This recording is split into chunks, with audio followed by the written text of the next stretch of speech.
At least 268 people are confirmed dead in the wake of Hurricanes Milton and Helene. And weeks after Helene hit, there are still nearly 100 people missing in North Carolina. And further south in Florida, experts believe the recovery process will likely take months. Fox Weather's Robert Ray has more from St. Pete Beach.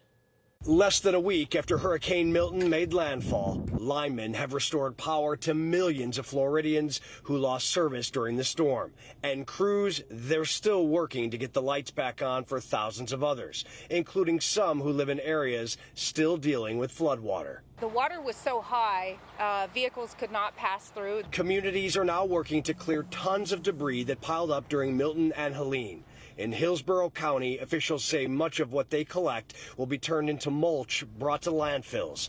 That process is expected to take months. We don't want debris in our roadways, preventing traffic. We don't want debris into our stormwater system, preventing stormwater drainage. But in hard-hit areas like Minnesota Key, the cleanup will likely take much longer. After Milton pushed storm surge and more sand into the area, some folks are still having trouble accessing their homes, while others are returning to devastation. The poor lady on the end, her house is totally gone.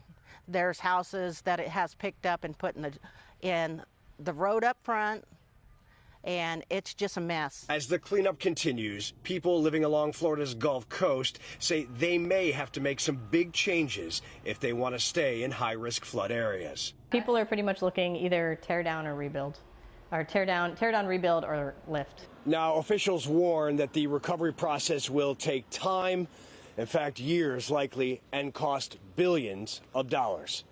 In St. Pete Beach, Robert Ray, Fox Weather. Well, the Small Business Administration says it has run out of money to provide disaster assistance to businesses and homeowners following Hurricanes Helene and Milton. Many people applying for aid are now facing delays until the administration receives more funding from Congress.